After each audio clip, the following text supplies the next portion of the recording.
শ্রী চৈতন্য লীলা অমৃতের সিন্ধু। ত্রিজগৎ ভাসাইতে পারে যার এক বিন্দু। চৈতন্য চরিতামৃত নিত্য কর পান, যাহা হইতে প্রেমানন্দ ভক্তি তত্ত্ব জ্ঞান। প্রিয়তাং শ্রিয়তাং নিত্যাং গীয়তাং গীয়তাং মুদা। চিন্ততাং চিন্ততাং ভক্তা চৈতন্য চরিতামৃত। চৈতন্য চরিত্র এই অমৃতের সিন্ধু। কর্ণমন তৃপ্ত করে যার এক বিন্দু। ভব সিন্ধু তরিবারে আছে যার চিত্ত। শ্রদ্ধা করি শুনো সে চৈতন্য চরিত্র। জগায় মাদায় হইতে মহিষে পাপিষ্ট। পুরুষের কীট হইতে মহিষে লঘিষ্ঠ। মোর নাম শুনে যে তার পুণ্য ক্ষয়। মোর নাম লয় যে তার পাপ হয়। এমন নির্মূল মোরে জীবা কৃপা করে। এক নিত্যানন্দ বিনু জগত ভিতরে। হরে কৃষ্ণ। নমো ওম विष्णुपदाय कृष्णपृष्ठाय भूतले श्रीमते जय पताका समृति नामे। नमो आचार्य पदाय निताय कृपदाय गौरगत दामोदराय नमो ओम विष्णुपदाय कृष्णपृष्ठाय भूतले श्रीमते भक्ति वेदांत स्वामिनिति नामे। नमस्ते सरस्वती देवी गौरवाणी प्रचारिणे निर्विशेष शून्यवादी पाश्चात्य देशतारिणे। गुरुवे गौरचंद्राय राधिकाय तदालय कृष्णाय कृष्ण भक्ताय तद्भक्ताय। हरे कृष्ण। আজকে কত নম্বর শ্লোক থেকে হবে?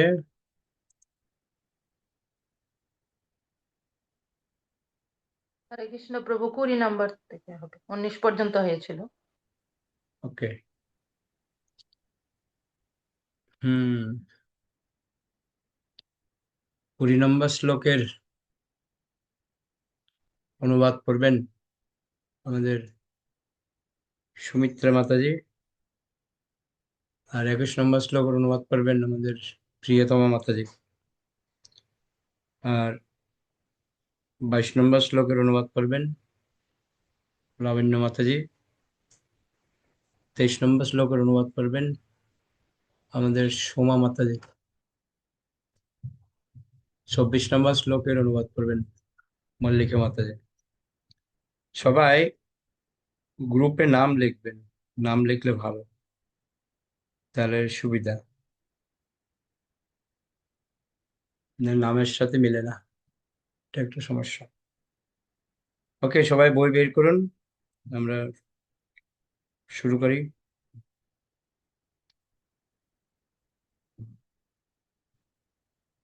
আমাদের জয়ন্তী মাতা এটা কিছু মনে 25 নম্বর জয়ন্তী মাতাজি পড়বেন। ওকে, শ্লোক করি। অথবা বহু নৈতে না কিং জ্ঞাতন তবার্জুন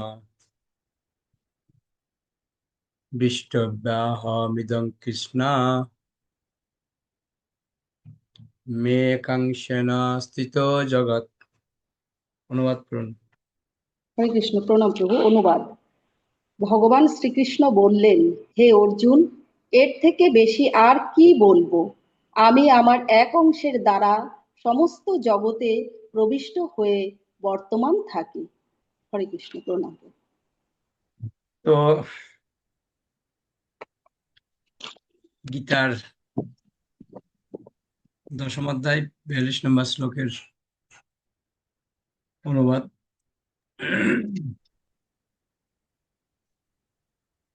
তো এখানে খুব সুন্দর একটা পয়েন্ট তুলে ধরেছে।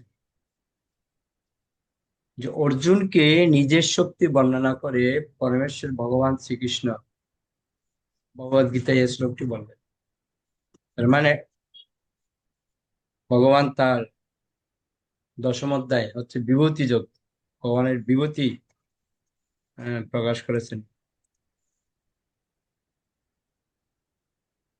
এই বিভূতি যোগ আমরা পড়েছি গীতার মধ্যে। তো ভগবান কি বলছে, এর থেকে আমি আর বেশি কি বলবো, যে আমার এক অংশের দ্বারা সমস্ত জগতে প্রবিষ্ট হয়ে বর্তমান থাকে। তো ভগবানের যে অংশ, আমরা এতদিন পরে আসছি ব্রহ্ম পরমাত্মা, ভগবান যে পরমাত্মা রূপে যে ভগবান প্রত্যেকটা জীবের হৃদয়ে যে অবস্থান করছেন, তো এক অংশের দ্বারা ভগবান সমস্ত কিছুর মধ্যে আছেন, জীবের মধ্যে। আর 21 নম্বর শ্লোক আমরা একটু পড়ি। তমি মম হজমং শরীর বাজাং, তমি মম মজং শরীর বাজাং, হৃদি হৃদি দৃষ্টাতমাত্ম কল্পিতানাম, প্রতিদিশামিব নৈকদার্কমেকং, সমাধিগত হাস্মি বিদুত বেদমোহ। হরে অনুবাদ কৃষ্ণ করুন। প্রভু। হরে কৃষ্ণ। পিতামহ ভীষ্ম বললেন, একই সূর্য যেমন বিভিন্ন স্থানে অবস্থিত বিভিন্ন দ্রষ্টার নিকট পৃথক পৃথক সূর্যরূপে দৃষ্ট হয়, তেমনি দেহধারী প্রতিটি জীবের হৃদয় পরমাত্মা রূপে জন্মনিমিত্ত তোমাকে পৃথক পৃথক তত্ত্ব বলে গ্রহণ হয়। কিন্তু দ্রষ্টা যখন নিজেকে তোমার একজন সেবক রূপে জানতে পারেন, তখন তার বিভেদ রূপ মোহ আর থাকে না। এইভাবে পরমাত্মাকে তোমার অংশ জেনে আমি এখন তোমার শাশ্বত রূপ উপলব্ধি করতে সক্ষম হলাম। হরে কৃষ্ণ। হরি হরি বল।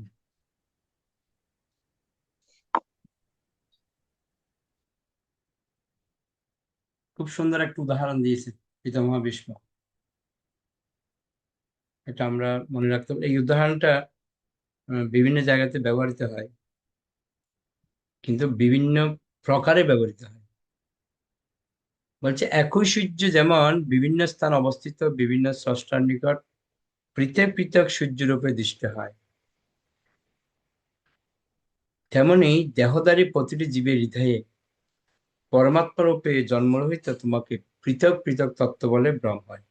কিন্তু দ্রষ্টা যখন নিজেকে তোমার একজন সেবক রূপে জানতে পারেন, তখন তার বিভেদ রূপ মোহ আর থাকে না। এভাবে এই পরমাত্মাকে তোমার অংশ জেনে আমি এখন তোমার শাশ্বত রূপ উপলব্ধি করতে সক্ষম হলাম। তো বিষ্ণুদেব বলছে ভগবানকে সূর্যের উদাহরণ দিয়ে। সব কথা মূল কথা হচ্ছে ভগবান পরমাত্মা রূপে প্রত্যেকটা জীবের হৃদয়ে অবস্থান করছে।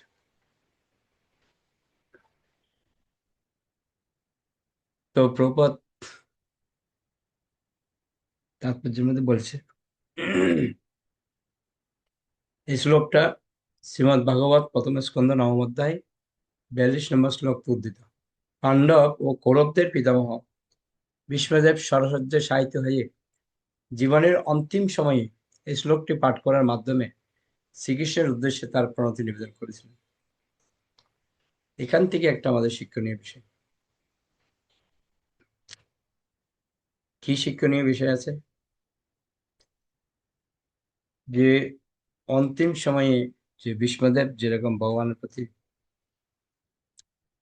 তার প্রার্থনা নিবেদন করছেন, বলছে আমি তোমার যে শাশ্বত রূপ সেটা আমি উপলব্ধি করতে সক্ষম হলাম। মহারাজ যুধিষ্ঠির যখন মৃত্যুর পথযাত্রী বিশ্বদেবের কাছ থেকে নৈতিক ও ধর্ম সম্বন্ধী উপদেশ গ্রহণ করেছিলেন, তখন শ্রীকৃষ্ণ, অর্জুন ও অগণিত বন্ধু বান্ধব, আত্মীয় স্বজন, মুনি ঋষি সেখানে সমবেত হয়েছিলেন। তার জীবনের অন্তিম সময় উপস্থিত হলে ভীষ্মদেব শ্রীকৃষ্ণের দিকে তাকিয়ে এই শ্লোকটি পাঠ করেছিলেন। বুঝতে পারছেন? যখন ভীষ্মদেব শরশয্যায় ছিলেন, তো তখন যুধিষ্ঠির মহারাজ তার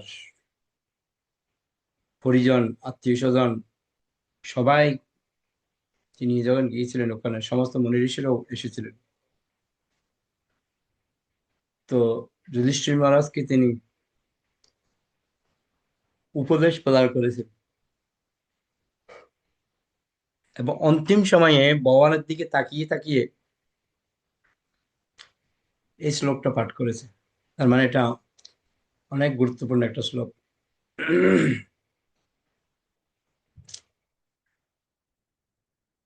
প্রবাদ বলছে, বিভিন্ন ব্যক্তির দৃষ্টিতে একই সূর্যকে যেমন ভিন্ন ভিন্ন সূর্য বলে মনে হয়, তেমনি শ্রীকৃষ্ণের একাংশ পরমাত্মা প্রতিটি জীবের হৃদয়ে অবস্থান করায় তাকে ভিন্ন ভিন্ন পরমাত্মা বলে মনে হয়। আমার মনে আছে ছোটবেলাতে আমরা মানে খেলতাম আর কি, খেলার ছলে আমরা বলতাম, দেখ আমি মামার বাড়ি যাব, সূর্যটাও কিন্তু আমার সাথে আমার মামার বাড়ি যাবে। ছোটবেলায় তো তোমাদের এত বুদ্ধি ছিল না, ভাবনা ছিল এরকম। তো ঠিক সেরকম, তো মামার বাড়ি যখন যেতাম কত দূরে, আর ওখানে দেখতে সূর্যটা আমার সাথে গেছে, তো মনের মধ্যে একটা কি হতো, দেখেছ, বলছিলাম না সূর্যটা আমি যেখানে যাই আমার সাথে সাথে যাই, আমার সঙ্গে সঙ্গে চলে। আপনি এক রাজ্য থেকে আরেক রাজ্যে যাবেন, এক দেশ থেকে আরেক দেশে যাবেন, সূর্যটা আপনার সঙ্গে যাবে। এই যে একটা ভাবনা আমাদের, ঠিক সেরকম পরমাত্মা যে ভগবানের একটা অংশ হচ্ছে পরমাত্মা, অর্থাৎ ভগবানের যে তিনটে বিষ্ণু, কি কি না, কারদক্ষায় বিষ্ণু, গর্ভদক্ষায় বিষ্ণু, আর হচ্ছে ক্ষীরদক্ষায় বিষ্ণু। এই ক্ষীরদক্ষায় বিষ্ণু হচ্ছেন পরমাত্মা রূপে। তো ভগবানের এক একটা একটা অংশ প্রত্যেকটা জীবের হৃদয়ের মধ্যে অবস্থান করছে। তো কেউ যখন ভগবত সেবায় যুক্ত হয়ে পরমেশ্বর ভগবান শ্রীকৃষ্ণের সঙ্গে ঘনিষ্ঠ সম্পর্কে সম্পর্কিত হন, তখন তিনি পরমাত্মাকে পরমেশ্বর ভগবানের অংশ প্রকাশ রূপে দর্শন করেন। বিষ্ণুদেব জানতেন যে পরমাত্মা হচ্ছেন শ্রীকৃষ্ণের অংশ প্রকাশ, এবং তিনি এই উপলব্ধি করেছিলেন যে শ্রীকৃষ্ণ হচ্ছেন জন্মরহিত চিন্ময় পরম পুরুষ। অর্থাৎ বিষ্ণুদেব তো ভগবানের সাথে রসে, কি রস, বীর রসের আনন্দ আস্বাদ করছিলেন। বীরস মানে বিরোধী পক্ষ, বীর রসের আনন্দ তিনি পাচ্ছিলেন ভগবানের সাথে। তো এখানে একটা জিনিস আমাদের ক্লিয়ার করেছে, দেখুন, সেটা হচ্ছে যদি কেউ ভগবানের সাথে একদম ঘনিষ্ঠ হয়ে যাবেন, তখন তিনি ভগবানের যে অংশ প্রকাশ সেটা তিনি দর্শন করতে পারেন।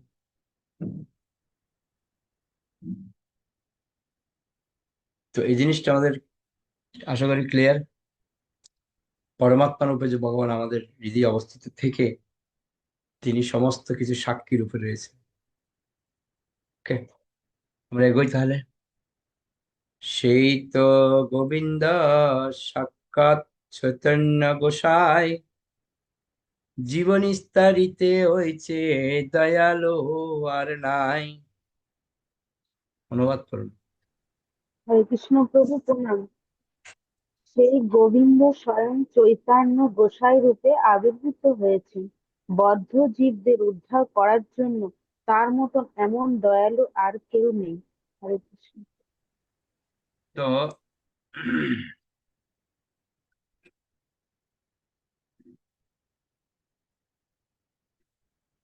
একটা কথা এখানে ক্লিয়ার করেছে, যেটা আমরা গত সপ্তাহের ক্লাসও বলেছিলাম। সেই তো গোবিন্দ, অর্থাৎ গোবিন্দকে কৃষ্ণ, সেই কৃষ্ণ কি হয়ে আসছে, সাক্ষাৎ চৈতন্য গোসাই। তো প্রভুপাদ বলছে, ব্রহ্ম ও পরমাত্মা প্রকাশের মাধ্যমে গোবিন্দের তত্ত্ব বর্ণনা করে শ্রী চৈতন্য চৈতামৃতের প্রণেতা প্রণতাকে কৃষ্ণদাস কবিরাজ গোস্বামী প্রমাণ করছেন যে শ্রী চৈতন্য মহাপ্রভু হচ্ছেন সেই গোবিন্দ। বুঝতে পারলেন? মহাপ্রভু আর কৃষ্ণ কোনো পার্থক্য নেই।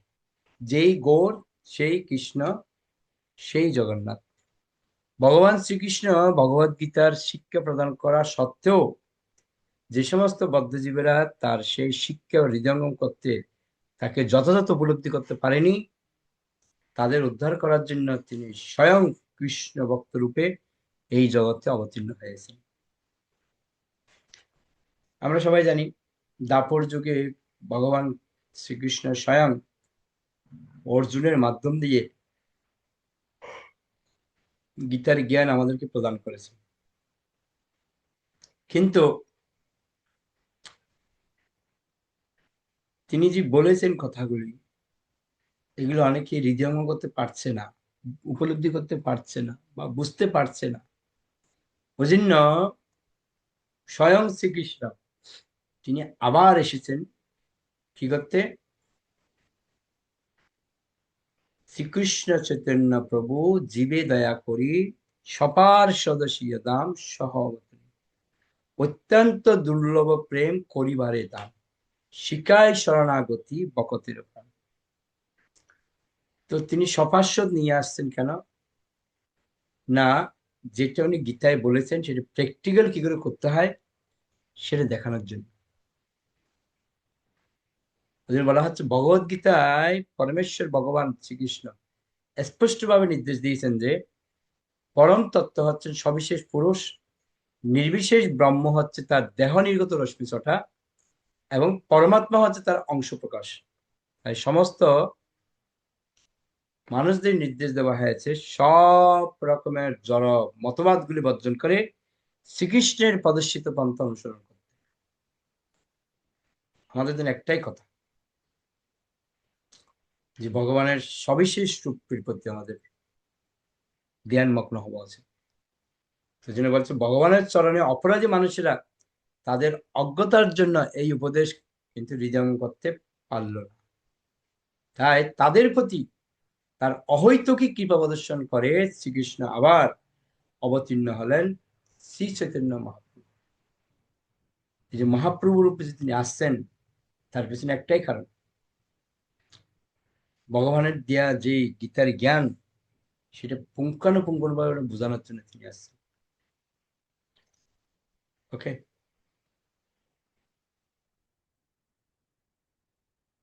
শ্রী চৈতন্য মহাপ্রভু যে স্বয়ং ভগবান শ্রীকৃষ্ণ শ্রী চৈতন্য চরিতামৃতের প্রণতা তা ধ্রুব সত্য বলে প্রতিপন্ন করেছেন। মহাপ্রভু যে ভগবান সেটা প্রমাণ করার জন্য কৃষ্ণদাস কবিরাজ গোস্বামী উঠে পড়ে লেগেছেন। তিনি শ্রীকৃষ্ণের প্রকাশ বা বিলাস বিগ্রহ নন, তিনি হচ্ছে স্বয়ং রূপ গোবিন্দ। মহাপ্রভু কোন প্রকাশ বিগ্রহ বা বিলাস বিগ্রহ না, তিনি কি স্বয়ং গোবিন্দ। শ্রী চৈতন্য মহাপ্রভু যে পরমেশ্বর ভগবান শ্রীকৃষ্ণ স্বয়ং, সেই সম্বন্ধে ছিল কৃষ্ণদাস কবিরাজ গোস্বামীর দেওয়া শাস্ত্র প্রমাণ ব্যতীত আরো বহু প্রমাণ রয়েছে। সেই প্রসঙ্গে নিম্নলিখিত শ্লোকগুলির উল্লেখ করা যেতে পারে। তো কৃষ্ণদাস কবিরাজ গোস্বামী তো বলেছেনই, আরো তিনি বিভিন্ন উপনিষদ থেকে তুলে নিয়েছেন, তার রেফারেন্স দিয়েছেন এখানে দেখুন। চৈতন্য উপনিষদে 5 নম্বর শ্লোকে বলা হয়েছে, গৌর সর্বাত্মা মহাপুরুষ মহাত্মা মহাযোগী ত্রিগুণাতীত সত্যরূপ ভক্তিং লোকে কাশ্যতি। শ্রী গৌর যিনি হচ্ছেন সর্বব্যাপ্ত পরমাত্মা এবং পরমেশ্বর ভগবান, তিনি মহাযোগী ও মহাত্মা রূপে আবির্ভূত হয়েছেন। তিনি প্রকৃতির 3 গুণের অতীত এবং তিনি সত্যরূপ। তিনি সমস্ত জগৎ জুড়ে ভগবত ভক্তি প্রবর্তন করেন। শ্বেতাশ্বর উপনিষদে 6ষ্ঠ অধ্যায় 7 এবং 3য় অধ্যায় 12 নম্বর শ্লোকে বলা হয়েছে, তমীশ্বরানাং পরমং মহেশ্বরম তং দেবতানাং পরমং চ দৈবতম পতিং পতীনাং পরমং পরস্তাৎ বিদামদেবং ভুবনে সমীড্যম। হে পরমেশ্বর, আপনি পরম মহেশ্বর, সমস্ত দেবের আরাধ্য এবং সমস্ত ঈশ্বরদের মধ্যে পরম ঈশ্বর। আপনি সমস্ত পতিদের পতি পরমেশ্বর ভগবান এবং সমস্ত আরাধ্য পুরুষদের মধ্যে আরাধ্য। তো সম্বোধন করছে মহাপ্রভু কিভাবে, আবার বলছে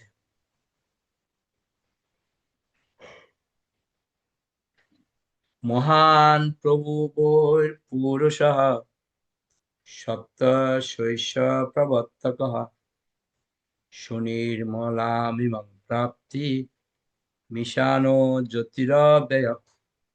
পরমেশ্বর ভগবান হচ্ছেন মহাপ্রভু, যিনি দিব্যজ্ঞান প্রদান করেন। তার সংস্পর্শে আসার অর্থই হচ্ছে অব্যয় ব্রহ্মজ্যোতির সংস্পর্শে আসা। যে মহাপ্রভু যে ভগবান, সেটা প্রমাণ করার জন্য কত উদাহরণ নিয়ে আসছেন দেখুন। মুন্ডক উপনিষদে 3য় স্কন্ধ 1ম অধ্যায় 13 নম্বর শ্লোকে বলা হয়েছে, যদা পশ্যতে রুক্মবর্ণং কর্তারমীশং পুরুষং ব্রহ্মযোনিম। অর্থাৎ পরমভক্ত কর্তা, পরম ব্রহ্মের উৎস সেই গৌরকান্তি পরম পুরুষকে যিনি দর্শন করেছেন তিনি মুক্ত। গৌরকান্তি কে? গৌরকান্তি হচ্ছে কি? মহাপ্রভু।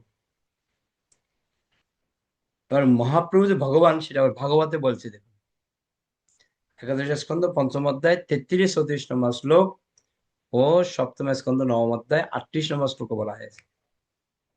খুব সুন্দর শ্লোকগুলো।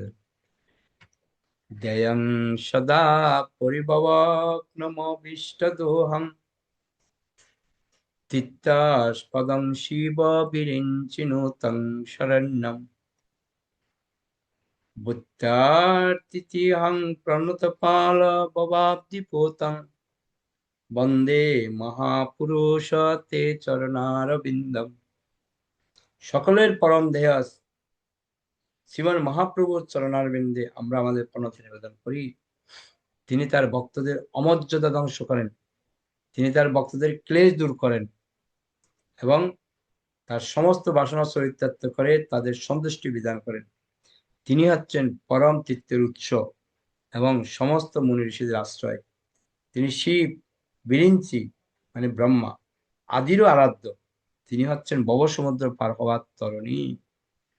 তো মহাপ্রভু যে আমাদের উদ্ধার করতে এসেছেন, সেটা ভাগবত লেখা আছে। আবার বলছে, त्यक्ता सुदुस्तजसुरञ्चित राज्यलक्ष्मीं धर्मिष्ठ आर्य वचसा यद्गादरण्यं मायामिगं दयितेन स्नितमसादावत् বন্দে মহাপুরুষ তে চরণারবিন্দম। আমরা সেই মহাপুরুষের চরণারবিন্দের বন্দনা করি, যিনি হচ্ছেন সকলের ধ্যেয়। তিনি তার গৃহস্থ আশ্রম এবং স্বর্গের দেবতাদের আরাধ্য। তার নিত্য সহচরী শ্রী লক্ষ্মী দেবীকে ত্যাগ করে মায়াচ্ছন্ন অধপতিত জীবদের উদ্ধার করার জন্য গভীর অরণ্যে প্রবেশ করেছিলেন। প্রহ্লাদ মহারাজ বলেছেন, ইত্যং নীতির সাগর ঋষি দেব যশাবতারৈ লোকান বিভাবয়াসি হংসি জগত প্রতিপান ধর্মং মহাপুরুষ পাশি যুগানুবিত্তং চন্ন কলয় যদ ভব স্ত্রীযুগ হত শতম। হে ভগবান, আপনি নর, পশু, ঋষি, দেবতা, জলচর, জীব আদি বিভিন্ন কুলে অবতীর্ণ হয়ে জগতের সমস্ত শত্রুদের সংহার করেন। এভাবে আপনি জগৎকে দিব্যজ্ঞানের আলোকে উদ্ভাসিত করেন। হে মহাপুরুষ, কলিযুগে আপনি কখনো কখনো নিজেকে প্রচ্ছন্ন করে অবতরণ করেন। তাই আপনার আরেক নাম ত্রিযুগ, যিনি কেবল 3 যুগ আবির্ভূত হন। কৃষ্ণ জামালে বলা হয়েছে, পুণ্যক্ষেত্র নবদ্বীপে ভবিষ্যামি শচীসুত। পুণ্যক্ষেত্রে নবদ্বীপে আমি শচীদেবীর পুত্র আবির্ভূত হব। বায়ু পুরাণে বলা হয়েছে কলয় সংকীর্তনের আরম্ভে ভবিষ্যামি শচীসুত। কলিযুগে যখন সংকীর্তন আন্দোলন আরম্ভ হবে তখন আমি শচীদেবীর পুত্র অবতীর্ণ হব। ব্রহ্মজামলে বলা হয়েছে অত বাহং দরাদামে বুত্ত মদ্ভক্ত রূপদিক মায়ায়াংশ ভবিষ্যামি কল সংকীর্তন আগমে। কখনো কখনো আমি ভক্তরূপে ধরাধামে অবতীর্ণ হই, বিশেষ করে কলিযুগ অবতীর্ণ কলিযুগে সংকীর্তন আন্দোলন শুরু করার জন্য আমি শচীদেবীর পুত্র আবির্ভূত হই। দেখুন কত রেফারেন্স দিচ্ছে। আবার বলছে অনন্ত সঙ্গীতে উল্লেখ করা হয়েছে ইয় এব ভগবান কৃষ্ণ রাধিকা প্রাণবল্লভ শিষ্টাদোষ জগন্নাথ গৌর আশ্বিন মহেশ্বরী। হে মহেশ্বরী, যিনি শ্রীমতী রাধারানীর প্রাণধন এবং সমস্ত জগতের সৃষ্টি স্থিতি ও প্রলয়ের ঈশ্বর, সেই জগতের নাথ ভগবান শ্রীকৃষ্ণ গৌর সুন্দর রূপে আবির্ভূত হন। তো মহাপ্রভু যে স্বয়ং শ্রীকৃষ্ণ, তার অনেক রেফারেন্স দিয়েছে, এগুলো আপনারা নোট করে রাখবেন, ভবিষ্যতে কাজে আসতে পারে। যে মহাপ্রভুই যে শ্রীকৃষ্ণ তার প্রমাণ কোথায়, সেটা আমরা 22 নম্বর শ্লোকের অনেক উদাহরণ পেয়েছি মহাপ্রভু স্বয়ং ভগবান। ওকে, 23 নম্বর শ্লোক। পরভূমেতে বৈশে নারায়ণ নাম সরস্বজ্য পূর্ণ লক্ষ্মী কান্ত ভগবান। অনুবাদ করুন।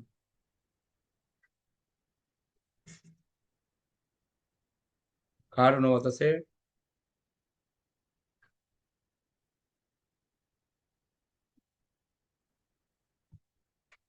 কার অনুবাদ ছিল?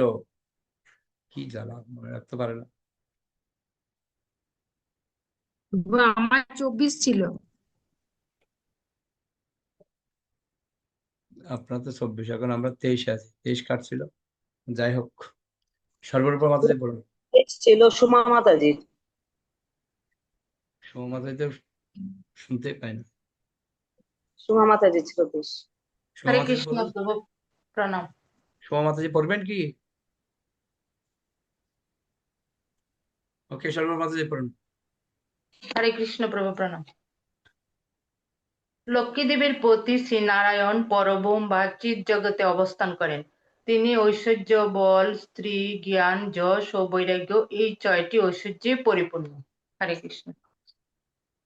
তো এখানে একটা কথা বলছি, কিন্তু ভালো করে খেয়াল করুন। লক্ষ্মী দেবীর পতি শ্রী নারায়ণ, তিনি জগতে অবস্থান করছেন। তার মধ্যে ঐশ্বর্য, বল, শ্রী, জ্ঞান, যশ ও বৈরাগ্য, 6টি ঐশ্বর্য অন্যান্য রয়েছে, যাকে আমরা ষড় ঐশ্বর্য বলি। এই ষড় ঐশ্বর্য রয়েছে। তো এখানে একটা জিনিস আমাদের ক্লিয়ার হওয়া উচিত, সেটা হচ্ছে যে ভগবানের কাছে আমরা কি প্রার্থনা করব। কেননা ভগবানের কাছে কি নেই। আজকে সকালে যখন মায়াপুরে ভাগবত ক্লাস দিচ্ছিলেন, উনি বলছিলেন, বলছে আমাদের যদি কোনো কিছুর প্রয়োজন হয় তাহলে আমরা কৃষ্ণের কাছে চাইতে পারি। আমরা এখানে এখানে ছুটি, বিভিন্ন দেবতার কাছে যাই, এই পূজা সেই পূজা, কত কিছু করছি আমরা কিসের জন্য? কিছু পাওয়ার জন্য, কর্মকাণ্ডের নিয়ম পালন করছি আমরা। কিন্তু আপনার যা দরকার সেটা আপনি কৃষ্ণকে বলুন, কৃষ্ণই দেবে আপনাকে সবকিছু। অন্য কারো কাছে যাওয়ার প্রয়োজন নেই তো, কৃষ্ণের মধ্যে সবকিছু বিরাজমান। তো সেজন্য আমাদের প্রত্যেকেরই এই ভাবনাটা রাখতে হবে। কি ভাবনা? না, কৃষ্ণ হচ্ছে খনি, ওখান থেকে সব জায়গায় সাপ্লাই দিচ্ছে। আপনার যদি কিছু চাওয়া পাওয়া থাকে সেটা কৃষ্ণকে বলুন, ঠিক কৃষ্ণ ব্যবস্থা করে দেবে। আমাদেরকে আর এর কাছে ওর কাছে যেতে হবে না। এই একটা বিষয়। আর একটা বিষয় হচ্ছে,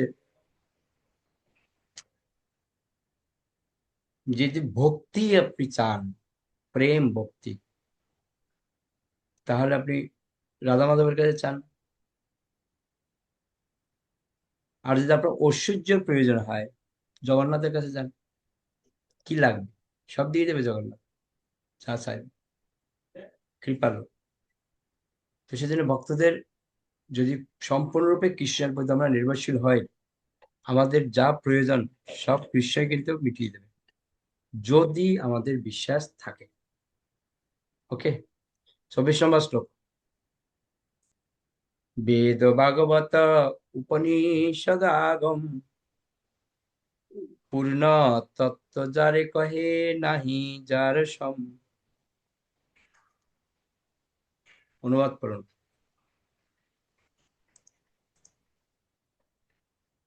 কার অনুবাদ? 24 নম্বর শ্লোক অনুবাদ কার আছে? আমার আছে প্রভু। করুন। আমাকে স্ক্রিনে দেন প্রভু, আমার কাছে বই নেই। ও, বলেছিলাম আগের বার।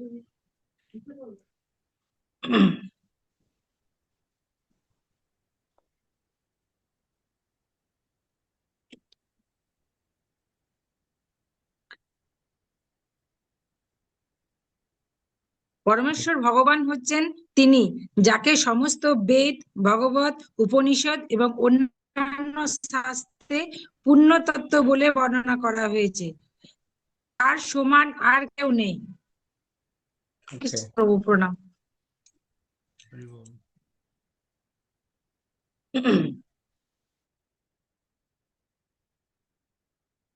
তো এখানে একটা জিনিস ক্লিয়ার, পরমেশ্বর ভগবান হচ্ছে তিনি,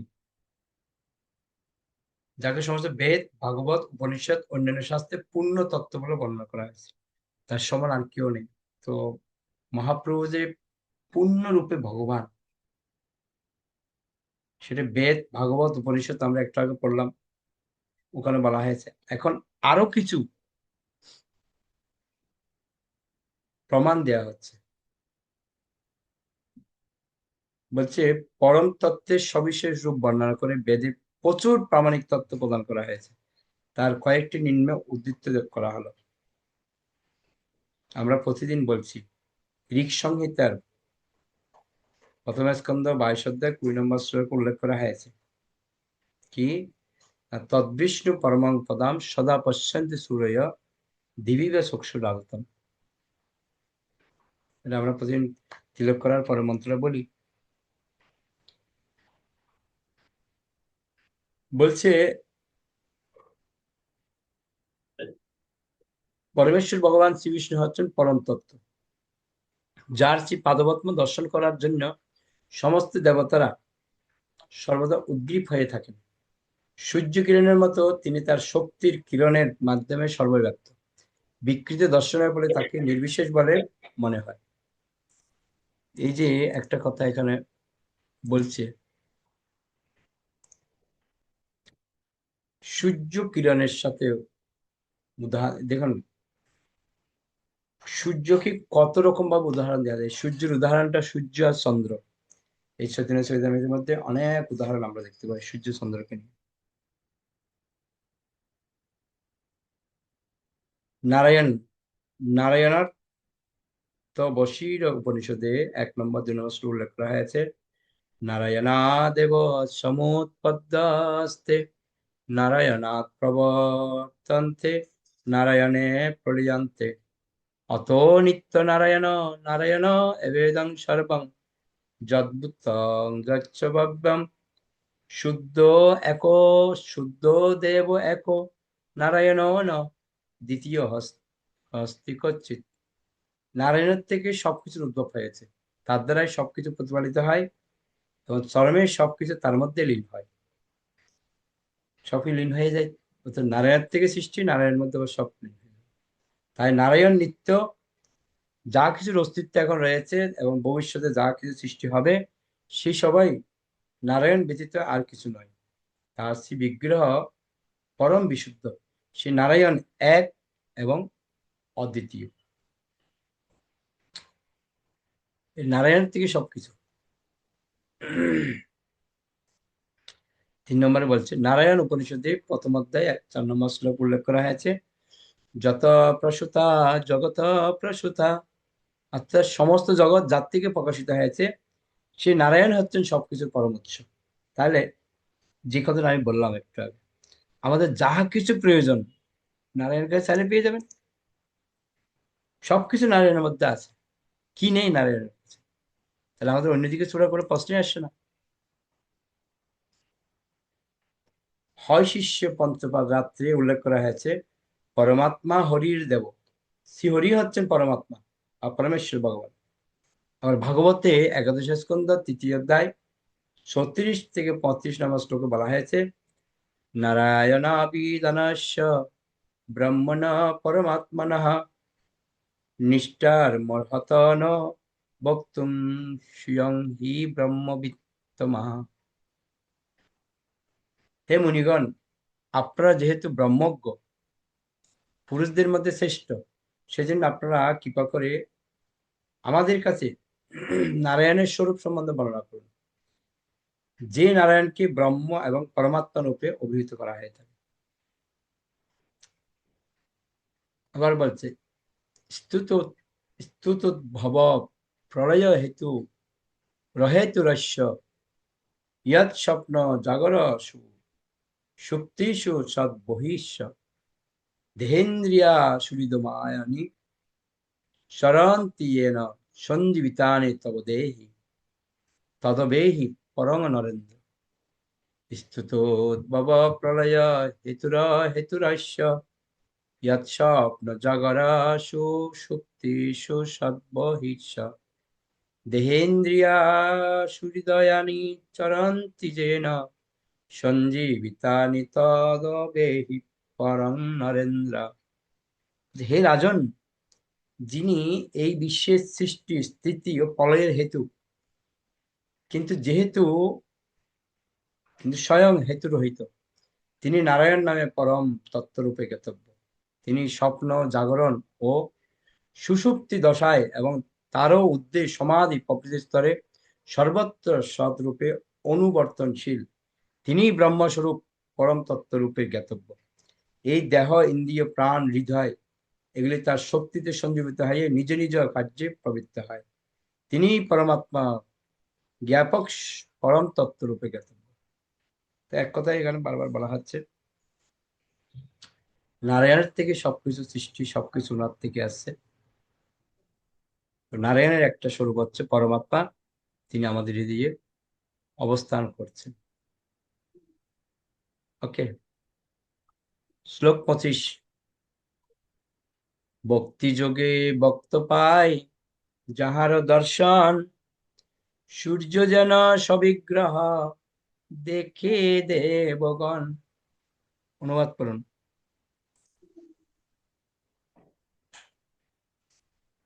হরে কৃষ্ণ প্রভু, আমি পড়বো? না, আমাদের জয়ন্তী মাতাদের সাউন্ড অন করতে হবে মাতাজি। তখন তো আমার এরকম হয়ে গেছিল, সাউন্ড অন করতে পারিনি। হ্যাঁ, আচ্ছা, শোভা মাতাজি পড়ুন। হরে কৃষ্ণ প্রভু। স্বর্গের দেবতারা যেমন সূর্য দেবতাকে প্রত্যক্ষভাবে দর্শন করেন, ভক্তিযোগে ভগবত ভক্ত সেই রকম ভাবে পরমেশ্বর ভগবানকে দর্শন করতে পারেন। হরে কৃষ্ণ প্রভু। ওকে, তো একটা কথা এখানে আমাদেরকে ক্লিয়ার করছে যে সূর্যদেব তো স্বর্গের কাছে রয়েছেন ওখানে, তো জন্য তারা সূর্যদেবকে সরাসরি দর্শন করছে। তো যারা ভক্তি যোগের মধ্যে যারা রয়েছে, তো তারা নিত্য কি করছে, ভগবানকে দর্শন করতে পারছে কিভাবে? না, ভক্তির মাধ্যমে। যদি আমরা ভালো ভক্তি করি, ভগবান স্বয়ং আমাদের দর্শন দেবেন, আমাদের সাথে কথা বলবেন। ঠিক যেরকম আমরা দেখতে পাই জগন্নাথের সাথে, জগন্নাথের বিগ্রহ রূপে ছিলেন, কিন্তু তিনি তার ভক্তদের অনেক কাহিনী রয়েছে। রঘুদাস থেকে শুরু করে বিভিন্ন ভক্তদের সাথে কিভাবে তিনি স্বয়ং এসে লীলাবিলাস করেছেন। তো ভক্তিযোগ এমন একটা বিষয়, যারা ভগবত ভক্তিতে উন্নত হবে তাদের সাথে ভগবান কথা বলবে, খেলবে।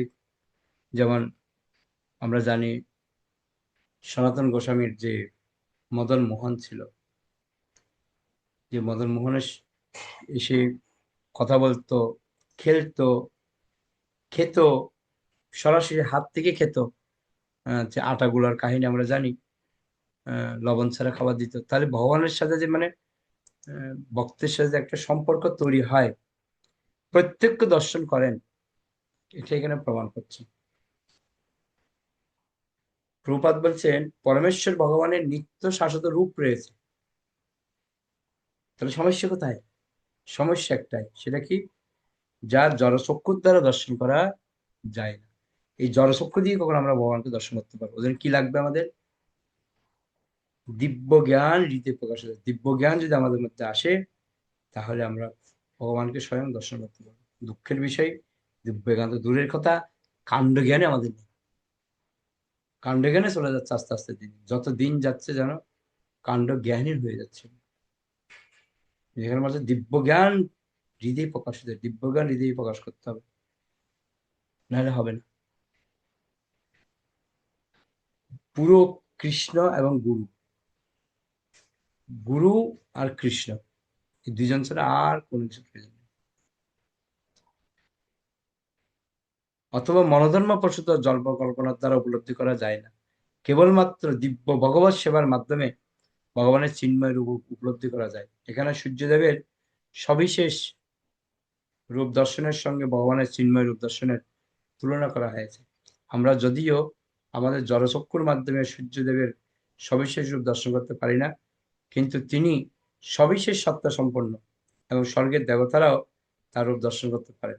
কারণ সূর্যদেবের দেহ নির্গত যে রশ্মিছটা তাকে আবৃত করে রেখেছে, সেই রশ্মিছটার আবরণ ভেদ করে সূর্যদেবকে দর্শন করার উপযুক্ত চক্ষু তাদের রয়েছে। জড় প্রকৃতির নির্দেশনায় পরিচালিত প্রতিটি গ্রহেরই নিজস্ব একটি পরিবেশ রয়েছে। তাই কোনো বিশেষ গ্রহে যেতে হলে সেখানকার পরিবেশের উপযোগী একটি বিশেষ দেহের প্রয়োজন হয়। পৃথিবীর মানুষেরা হয়তো চন্দ্রলোকে গিয়ে থাকতে পারে, কিন্তু স্বর্গের দেবতারা অনায়াসে অগ্নিময় সূর্যলোকে প্রবেশ করতে পারেন। পৃথিবীর মানুষের কাছে যা অসাধ্য, স্বর্গের দেবতাদের কাছে তা সহজলভ্য, কেননা তাদের শরীর ভিন্ন ধরনের এবং উচ্চ ক্ষমতা সম্পন্ন। এই কথাটা ভক্তদের ভালো করে মনে রাখতে হবে। অনেকের হয়তো ধারণা একজন মানুষ যদি সূর্যের সামনে যায় সে পুরো ছাই হয়ে যাবে, কেননা ভগবানের একমাত্র ভক্ত যারা, যেমন দেবতারা, তারা সূর্যের সামনে গেলে কিছু হয় না। কেন না? তাদের শরীরটা সেভাবে তৈরি করা। যেমন বলা হচ্ছে ফায়ার ব্যাকটেরিয়া। ফায়ার ব্যাকটেরিয়া মানে আগুনের মধ্যেও ব্যাকটেরিয়া আছে। কিরকম? তারা আগুনের মধ্যে থাকতে পারে। জলের মধ্যে যারা আছে, ওরা জলের মধ্যে থাকার মতো তাদের সমস্ত শক্তি রয়েছে, ওই জন্য জলে থাকছে। কিন্তু মানুষ তো বেশি দিন জলে থাকতে পারবে না। তো সেজন্য ভগবান প্রত্যেককে সেরকম একটা দেহ প্রদান করেন, যে দেহের মাধ্যমে তারা ওইভাবে থাকতে পারে। তো ওই জন্য বলা হচ্ছে পৃথিবীর মানুষের কাছে যা অসাধ্য, স্বর্গের দেবতাদের কাছে তার সহজলভ্য। আমাদের কাছে যেটা অসাধ্য, দেবতাদের জন্য সুবিধা রয়েছে, সহজ। কেননা তাদের শরীর ভিন্ন ধরনের এবং উচ্চ ক্ষমতা সম্পন্ন। তেমনই পরমেশ্বর ভগবানকে দর্শন করার জন্য ভগবত প্রেমের অঞ্জনে রঞ্জিত চিন্ময় চক্ষুর প্রয়োজন। যারা অপাকৃত শব্দ তরঙ্গের সাহায্য ব্যতীত বৈজ্ঞানিক গবেষণা ও মনোধর্ম প্রসূত কল্পনার মাধ্যমে পরম তত্ত্বকে জানবার চেষ্টা করে, তারা কখনোই তাকে জানতে পারে না। অর্থাৎ মনরা যতই আমরা কল্পনা করি না কেন, ভগবানকে আমরা দর্শন করতে পারবো না। ভগবানকে দর্শন করতে কি লাগবে? ভগবত প্রেমের অঞ্জনে রঞ্জিত চিন্ময় চক্ষুর প্রয়োজন। এই জল চক্ষু দিয়ে আমরা দেখতে পারবো না, ওদের কি চক্ষু লাগবে? চিন্ময় চক্ষু। আরোহ পন্থায় পরম তত্ত্বকে জানার চরম সীমা হচ্ছে ব্রহ্ম উপলব্ধি ও পরমাত্মা উপলব্ধি, কিন্তু সেই পন্থায় কখনো সবিশেষ ভগবানকে জানা যায় না। আপনি ব্রহ্ম উপলব্ধি পরমাত্মা উপলব্ধি কখনো ভগবানকে জানতে পারবেন না। তাহলে ভগবানকে জানতে হলে কি হতে হবে? আপনাকে ভক্ত হতে হবে। ওই জন্য 26 নম্বর শ্লোকে বলছে, জ্ঞান যোগ মার্গে যা তারে বজে যেই সব, ব্রহ্ম আত্মা রূপে তারে করে অনুভব। প্রাণানন্দিনী মাত্র অনুবাদ করুন।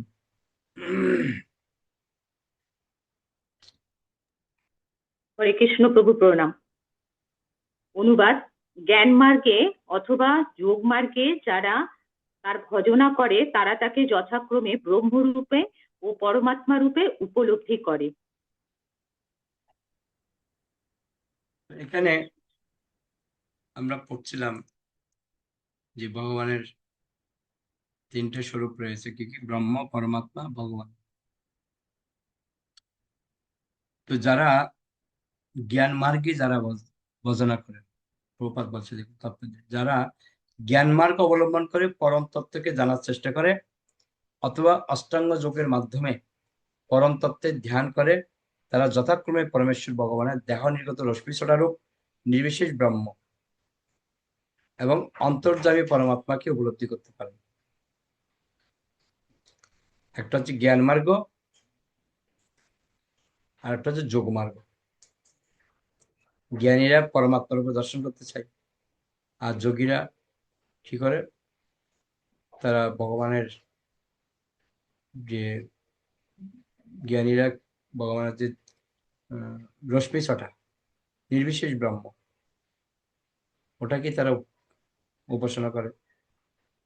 আর যোগীরা কি করে? যোগীরা ধ্যানের মাধ্যমে পরমাত্মাকে উপলব্ধি করার চেষ্টা করে। জ্ঞানীরা জ্ঞানের মাধ্যমে ভগবানকে উপলব্ধি করে, আর যোগীরা কি করে?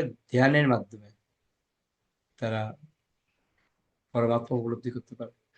কিন্তু এই ধরনের অধ্যাত্মবাদীরা কখনোই ভগবানের সচ্চিদানন্দময় স্বরূপ দর্শন করতে পারে না। এরা ভগবানের স্বরূপ দর্শন করতে পারবে না। ওকে,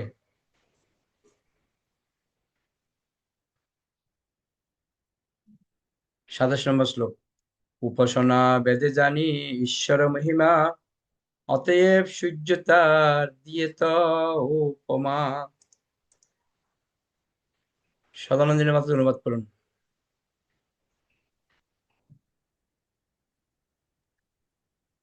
হরে কৃষ্ণ প্রভু প্রণাম। এইভাবে বিভিন্ন উপাসনার মাধ্যমে ভিন্ন ভিন্নভাবে ভগবানের মহিমা হৃদয়ঙ্গম করা হয়, তাই তার সঙ্গে সূর্যের উপমা দেওয়া হয়েছে। হরে কৃষ্ণ। তো সূর্যের উপমাটা আমরা দেখে আসছি প্রথম থেকে। সূর্যের উপমা আমরা কি দিয়েছিলাম? যে সূর্য লোক, তারপরে সূর্য গোলক, সূর্যমণ্ডল আর সূর্য রশ্মি, এই 3টে উদাহরণ দেওয়া ছিল। ওকে, তো কেউ হয়তো সূর্য রশ্মি দেখে মনে হচ্ছে হ্যাঁ এটাই সূর্য, আবার কেউ সূর্য গোলকটা দেখে মনে হচ্ছে এটাই সূর্য, কেউ সূর্য মণ্ডল দেখে মনে হচ্ছে এটাই সূর্য। তো সূর্যটা মেন, ওর থেকে একটা অংশ প্রকাশ হচ্ছে। তো রশ্মিটা হচ্ছে ব্রহ্মজ্যোতি, সূর্য মণ্ডলটা হচ্ছে পরমাত্মা, তারপর হচ্ছে আমাদের সূর্য গোলক যেটা রয়েছে ওটা হচ্ছে ভগবান। এইভাবে আমাদের বুঝতে পারি। ওকে, 28 নম্বর শ্লোক। সেই নারায়ণ কৃষ্ণের স্বরূপ অভেদ, একই বিগ্রহ কিন্তু আকার বিভেদ। চৈতালি মাতাজি অনুবাদ করুন। হরে কৃষ্ণ প্রভু প্রণাম। সেই নারায়ণ ও শ্রীকৃষ্ণই হচ্ছেন এক পরমেশ্বর ভগবান, যদিও তারা একই বিগ্রহ কিন্তু তাদের আকার ভিন্ন। হরে কৃষ্ণ প্রভু প্রণাম। তো আমরা সবাই জানি ভগবানের অনেক রূপ রয়েছে। কৃষ্ণ দ্বিভুজ এবং তার সেই ভুজ। তো বলা হচ্ছে যেই নারায়ণ সেই শ্রীকৃষ্ণ, একই পরমেশ্বর ভগবান। কিন্তু তাদের যে আকার ভিন্ন রয়েছে, সূর্য রশ্মি আর সূর্য গোলক, তাদের পার্থক্য রয়েছে। নারায়ণ আর শ্রীকৃষ্ণ যদিও একই, পার্থক্য কি আছে? না, গুণের মধ্যে পার্থক্য আছে। আমরা সবাই জানি বিষ্ণু, যেই বিষ্ণু সেই নারায়ণ। তো বিষ্ণুর হচ্ছে 60 গুণ, আর ভগবান শ্রীকৃষ্ণের হচ্ছে 64 গুণ, 4টা গুণ বেশি আছে। 29 নম্বর শ্লোক। ইহ তো দিবস তিহ দরে 4 হাত, ইহ বেনু দরে তিহ চক্রাদি কষাত। সর্বৈল কালিন্দী মাঝে অনুবাদ করুন। হরে কৃষ্ণ প্রভু প্রণাম। পরমেশ্বর ভগবান শ্রীকৃষ্ণ দ্বিভুজ এবং তার সেই ভুজদ্বয়ে তিনি বংশী ধারণ করেন, আর তার নারায়ণ রূপে তিনি চতুর্ভুজ এবং সেই ভুজ চতুর্ষ্টে তিনি শঙ্খ, চক্র, গদা ও পদ্ম ধারণ করেন। হরে কৃষ্ণ প্রভু। এখানে আমাদের ক্লিয়ার করে দিয়েছে কার কিরকম স্বরূপ রয়েছে। ভগবান শ্রীকৃষ্ণ হচ্ছে দিবস, আর দিবসের মধ্যে কি আছে? বংশী রয়েছে। আর নারায়ণ হচ্ছে চতুর্ভুজ, চতুর্ভুজে কি আছে? শঙ্খ, চক্র, গদা, পদ্ম। প্রবাদ খুব সুন্দর একটা উদাহরণ দিয়েছেন, এটা আপনারা সবসময় বলতে পারেন। নারায়ণ শ্রীকৃষ্ণ থেকে অভিন্ন, তারা একই পুরুষ ভিন্ন রূপে প্রকাশিত হয়েছে। দেখুন খুব সুন্দর উদাহরণ। বলছে উচ্চ আদালতের অর্থাৎ হাইকোর্টের বিচারপতি যেমন আদালত অবস্থানকালে একভাবে এবং তার বাড়িতে অবস্থানকালে ভিন্নভাবে জীবনযাপন করেন, এটি অনেকটা সেরকম। নারায়ণ রূপে ভগবান চতুর্ভুজ, কিন্তু কৃষ্ণ রূপে তিনি দ্বিভুজ। তো জজ কোর্ট, জজ যিনি, তিনি যখন বাড়িতে থাকেন তখন একরকম নাতি পতি ছেলে মেয়ে সবাইকে নিয়ে কত আনন্দ করছে, আর যখন কোর্টের মধ্যে যায় একদম স্ট্রিক্ট, কাকে ফাঁসি দিচ্ছেন, কাকে সাজা দিচ্ছেন। তো ভগবানও যখন কৃষ্ণ রূপে থাকছেন আনন্দ আর আনন্দ দিচ্ছে ভক্তকে, আর যখন তিনি নারায়ণ রূপে চতুর্ভুজ হয়ে যাচ্ছেন তখন শঙ্খচক্র গদা পদ্ম দিয়ে সবাইকে শাসন করছেন। লাস্ট শ্লোক, 30 নম্বর শ্লোক পড়ি। আজকে 30 নম্বর শ্লোক শেষ করবো আমরা।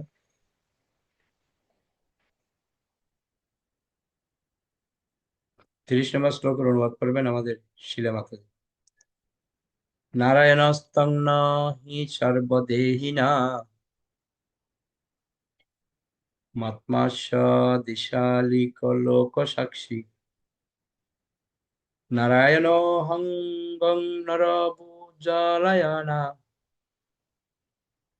উত্তর চাপি সত্যং ন তুবো মায়া। হরে কৃষ্ণ প্রভু প্রণাম। অনুবাদ।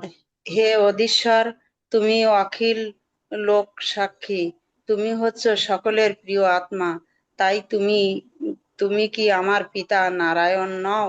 ওর নারায়ণ নও, নর গর্ভোৎসাহী বিষ্ণু, জাত জল হচ্ছে নার, তাতে যার অয়ন আশ্রয়স্থল তিনি নারায়ণ। তিনি তোমার অঙ্গ অর্থাৎ অংশ, তোমার অংশরূপ নারদ কারণোৎসাহী বিষ্ণু, ক্ষীরোৎসাহী বিষ্ণু ও গর্ভোৎসাহী বিষ্ণু কেউই মায়ার অধীন নন, তারা সকলেই মায়াধীশ, মায়াতীত, পরম সত্য। হরে কৃষ্ণ প্রভু। তো এই শ্লোকটা হচ্ছে ভাগবতের শ্লোক, 10ম স্কন্ধ চতুর্দশ অধ্যায় 14 নম্বর শ্লোক থেকে বলছে যে নারায়ণ, নর যোগ অয়ন, অর্থাৎ নর মানে হচ্ছে জল, আর অয়ন মানে হচ্ছে আশ্রয়স্থল, জলের উপরে যিনি আশ্রয় করে আছেন, সাহিত্যে আছেন, তিনি হচ্ছে নারায়ণ। তো তার 3টে প্রকাশ নারায়ণের, কি কি? কারণোদকশায় বিষ্ণু, ক্রিয়াদকশায় বিষ্ণু, আর হচ্ছে গর্ভোদকশায় বিষ্ণু, যেটা আমরা আলোচনা করলাম। তো প্রবাদ বলতে কৃষ্ণের যোগৈশ্বর্যের কাছে পরাভূত হয়ে ব্রহ্মা যখন তার ভুল বুঝতে পারেন, তখন দৈন্যতা সহকারে শ্রীকৃষ্ণের উদ্দেশ্যে প্রার্থনা নিবেদন করার সময়ে তিনি উক্তিটি করেন। ব্রহ্মা পরীক্ষা করে দেখতে চেয়েছিলেন যে গোপবালক রূপে লীলাবিলাসকারী শ্রীকৃষ্ণই প্রকৃতপক্ষে পরমেশ্বর ভগবান কিনা। দেখুন, ব্রহ্মা পরীক্ষা করেছিলেন। ব্রহ্মা গোচারণ ভূমি থেকে শ্রীকৃষ্ণের সমস্ত গাভীদের এবং গোপবালকদের অপহরণ করে নিয়ে যান।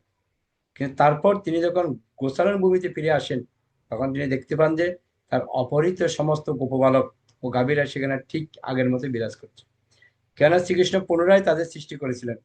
ব্রহ্মা যখন শ্রীকৃষ্ণের যোগৈশ্বর্য দর্শন করেন, তখন তিনি নিজের পরাজয় স্বীকার করেন এবং শ্রীকৃষ্ণকে সবকিছুর পরম অধীশ্বর, লোকসাক্ষী এবং প্রতিটি জীবের হৃদয়ে বিরাজমান পরমাত্মারূপী পরম প্রিয় প্রভু বলে সম্বোধন করে তার বন্দনা করেন। এই শ্রীকৃষ্ণ হচ্ছেন ব্রহ্মার পিতা নারায়ণ, কারণ শ্রীকৃষ্ণের অংশ প্রকাশ গর্ভদেশে বিষ্ণু গর্ভসমুদ্রে শয়ন করেন। তার নারী পদ্ম থেকে ব্রহ্মাকে সৃষ্টি করেছিলেন। কারণ সমুদ্রের সাহিত্যে মহাবিষ্ণু এবং প্রতিটি জীবের হৃদয়ে পরমাত্মা রূপে বিরাজমান ক্ষীরদেশে বিষ্ণু এই পরমেশ্বর ভগবানের চিন্ময় অংশ প্রকাশ। তো যে কথাটা আমরা ক্লিয়ার করছি এতক্ষণ ধরে, ব্রহ্ম পরীক্ষা করেছিলেন ভগবানকে, কিন্তু ভগবান তার যোগৈশ্বর্যের মাধ্যমে যতগুলিকে হরণ করেছে পুনরায় সব তিনি সৃষ্টি করেছেন। এতেই ব্রহ্মা বিভ্রান্ত হয়েছিল। পরবর্তীতে ব্রহ্মা অপরাধের পানিশমেন্ট হিসেবে আমরা দেখতে পাই তিনি কি হয়েছেন। হরিদাস ঠাকুর রূপে জন্মগ্রহণ করেছেন। তিনি ভগবানের কাছে ক্ষমা প্রার্থনা করেন। অনেক লম্বা কাহিনী আছে, এটা আমরা সবাই জানি। যাই হোক, আপনাদের আশা করি বুঝতে কোনো অসুবিধা হয়নি। আমরা আস্তে আস্তে টুকটুক করে এগোই। ইচ্ছা সেদিন আমরা শেষ করবই, এরকম একটা আমাদের দৃঢ় সংকল্প নিতে হবে। ঠিক যেরকম রাত্রে আমরা গ্রন্থ অধ্যয়ন আমরা সংকল্প করেছি যে আমরা এই গ্রন্থ অধ্যয়ন শেষ করবোই। আমরা ভক্তি রসবাদী সিন্ধু ভগবানের কৃপায় এক পর্ব শেষ হয়ে গেছে। 4টা পাঠের মধ্যে একটা পাঠ শেষ, নতুন পাঠে আছে। আমরা 8 ঘন্টা করে ক্লাস করছি, 9টা থেকে 9:30, 8 ঘন্টা। 8 ঘন্টার মধ্যে আমরা পড়ছি। এটা একটা আমাদের ভালো, বিশেষ করে আমার জন্য খুব ভালো। প্রতিদিন এই যে 8 ঘন্টা করে গ্রন্থ পড়ার যে একটা সুযোগ পাচ্ছি। আমাদের অনেক ভক্ত আছে যারা কাজের চাপে গ্রন্থ পড়ার সময় পায় না, কিন্তু রাত্রিবেলা বসে আমাদের সাথে বসে গ্রন্থ পড়তে পারে, উপলব্ধি করতে পারে। বুঝতে না পারলে আমরা বুঝিয়ে দিই। এই যে একটা সুযোগ গ্রন্থ পড়ার, এই সুযোগটা সবারই কাজে লাগানো উচিত। ওকে, কারো কোনো প্রশ্ন, বুঝতে কোনো অসুবিধা না হলে আমরা বৈশ্ব প্রণাম করে শেষ করবো এখানে। শিলা মাতাজি বলুন। হরে কৃষ্ণ প্রভু, মেসেজ লেখার কথা বললেন, আমি তো মেসেজ লিখতে পারি না, তাহলে কি করে বলবো যে আমি পড়তে চাই বা কিছু? হ্যান্ড রাইজ করবেন, তোলে দিয়ে দেবো। ঠিক আছে, বৈশ্ব প্রণাম। বাঞ্ছা কল্পতরুভ্যশ্চ কৃপা সিন্ধুভ্যেব চ পতিতানাং পাবনেভ্যো বৈষ্ণবেভ্যো নমঃ।